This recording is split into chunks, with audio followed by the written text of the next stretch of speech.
আসসালামু আলাইকুম সবাইকে। যে প্রসঙ্গটা নিয়ে কথা বলতে আসছি সেটা আমি ভাবছিলাম যে খুবই গুছায় সাজায় কথাবার্তা বলবো, অনেক তথ্য উপাত্ত নিয়ে, অনেক এক্সাম্পল নিয়ে, বাট সরি সময় হচ্ছে না, সুযোগ হচ্ছে না। সো বৃষ্টির মধ্যে রাস্তায় হাঁটতে হাঁটতে ছাতা ধরেই কথাটা বলে ফেলি।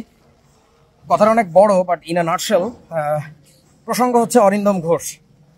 সো আমি উনার ব্যাপারে একটু বলবো। এখানে অনেক কিছু বলার আছে বেসিক্যালি, বাট সহজে বলি।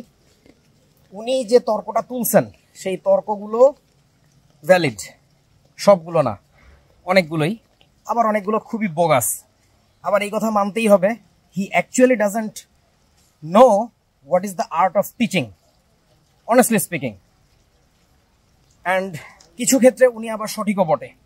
অর্থাৎ আমাদের যারা তথাকথিত এডটেকের টিচার, তারা যা করতেছে তার সবজে ঠিক, এটাও না, এটাও না। সো এখন দুইটার একটা অ্যামালগামেশন লাগবে, অর্থাৎ মাঝামাঝি একটা বোঝার মতো জায়গায় আসতে হবে যে কতটুকু ভুল আসলে স্টুডেন্টদেরকে সহজে বোঝানোর জন্য বলা যায়, তারপরে আবার কতটুকুতে আগায় দিতে হবে, পথ দেখায় দিতে হবে যে আসলে যেটা বলছি ব্যাপারটা এরকম না, দেখো ভাই আরেকটু এরকম আছে, একটু জেনে নিও, শিখে নিও, বা এটা নিয়ে হয়তো বা আলাদা ব্যাচ গঠন করা যায়, বা কিছু একটা ভিডিও করে দেওয়া যায়। কিন্তু এর কোনো কিছুই আমাদের এর থেকে ভাইয়ারা করে না, করবে না, ইশারা করে দিবে না, ছাত্রছাত্রীদেরকে পথ দেখায় দিবে না। তার কারণটা হচ্ছে ওইটা করতে গেলে ব্যবসা হবে না। ঠিক আছে, ব্যবসা হবে কিসে?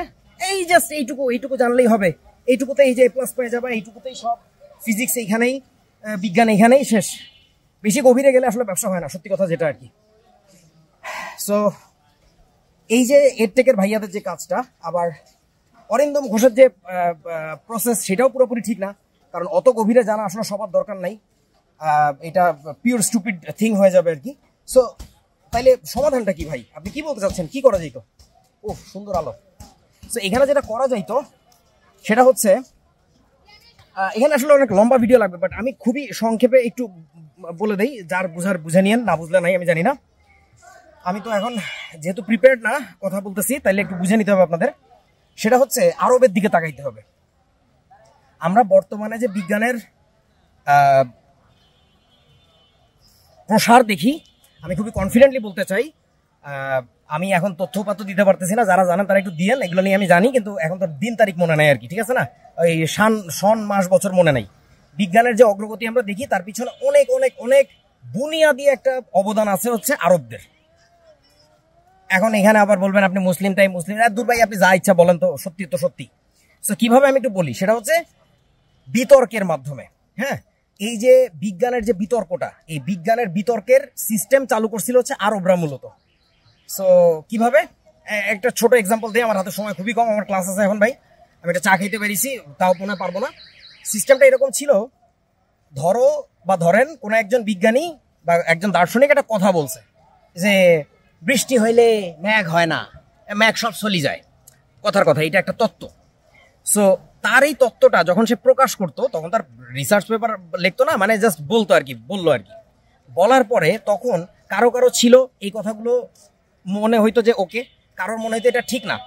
তখন যেটা হইতো, একটা বিতর্ক হইতো যার যার স্ফিয়ারে, কখনো হয়তো বা সামনাসামনি। হ্যাঁ, বিতর্কে কি হইতো, পক্ষে বিপক্ষে যুক্তিতর্ক উপস্থাপন।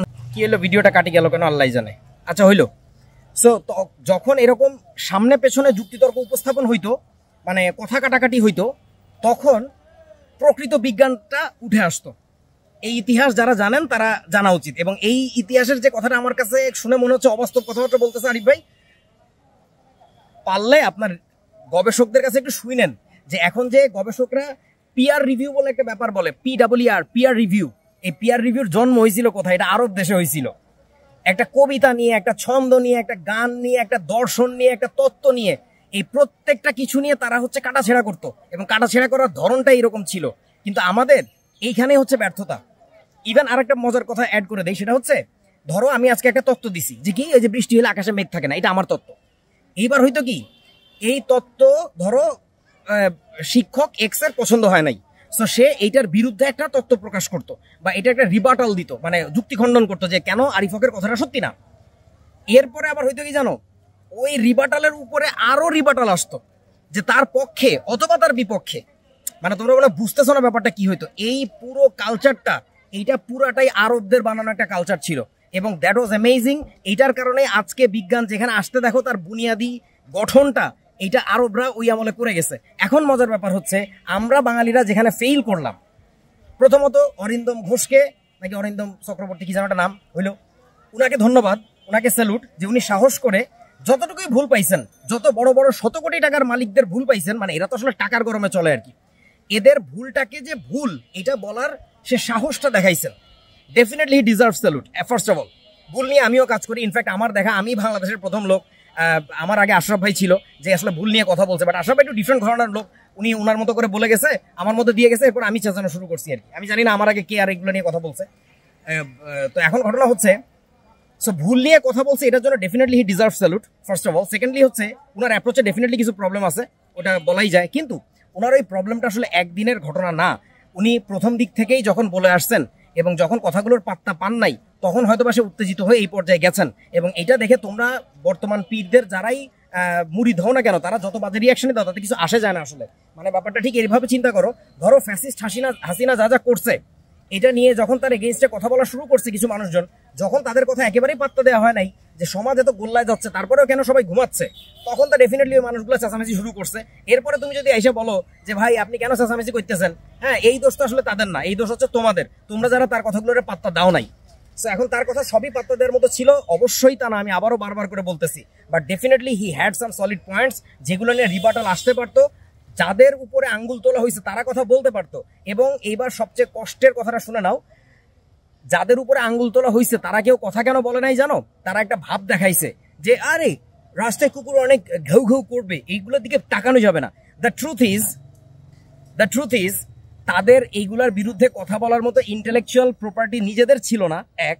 দুই হচ্ছে তারা জানে এই যে প্রসেসের কথা বলতেছে, এই প্রসেসগুলোকে সেল করেই তারা শত শত কোটি টাকা বানাইছে, অজস্র গাড়ি ফ্ল্যাটে ভরে ফেলছে, বহুত কোম্পানি করছে। তোমরা জানবা এগুলো একদিন ফ্যাসিস্ট হাসিনার আমলের মতো সব বের হবে, যে এই ফিল্ড থেকে টাকা বের করে নিয়ে তারা এই টাকাগুলো কোন কাজে পাচার করছিল। ট্রাস্ট মি, এটা কোন একদিন বের হবে আর কি, বুঝবা সেই দিন। আমি আগেই বলে নিরাপদ থাকি ভাই, আমি বলে দিছিলাম আর কি যে তোমরা তারপরেও সেই সবের পীরের পাঁচ আটশো আর কি। সো ঘটনা হচ্ছে সেই পীরেরা জানে যে দিজ আর দ্য থিংস যেগুলো সেল করেই তারা এত শত কোটি টাকা কামাচ্ছে এবং আরো কামাবে। সো তারা নিজেরাও এটা নিয়ে কোনো কথা বলবে না। They are so busy in counting their own money, own bank notes, যে এগুলো নিয়ে কথা বলার কোনো দরকারই নাই। They just don't care. হ্যাঁ, তবে এটা নিয়ে তারা কেয়ার করবে সেই দিন দেখবা হাসিনার মতো পালায় যা, যেদিন তোমরা বা কেউ একজন, মহান আল্লাহ নিজে হাতে হয়তো বা এগুলো সবগুলোরে না ধৈর্য দেখবা যে আছড়ায় মাটিতে ফেলবে। সেই দিন ভারতের মতো কোনো এক জায়গায় যে পালায়া ওই বিভিন্ন ভিডিও বের করবে, তখন বলবে যে হ্যাঁ আমার তো আসলে এটা করা উচিত হয়নি, আমরা এটা বুঝেছিলাম, কিন্তু আসলে আমরা টাকা গুনতে ব্যস্ত ছিলাম। সো আমি যেটা বটম লাইনে বলতে চাচ্ছি, অরিন্দম ঘোষ কি পুরোপুরি কারেক্ট? আমি বলবো না। তোমাদের এডটেকের পীররা কি পুরোপুরি কারেক্ট? আমি বলবো না। তবে এই যে ইন্টেলেকচুয়াল তর্কটা, ইন্টেলেকচুয়াল যে আলাপটা, এটা ইন্টেলেকচুয়াল পর্যায়ে যাচ্ছে না বাংলাদেশে, বিকজ আমরা পশু, we are stupids, we don't know how to talk and where how.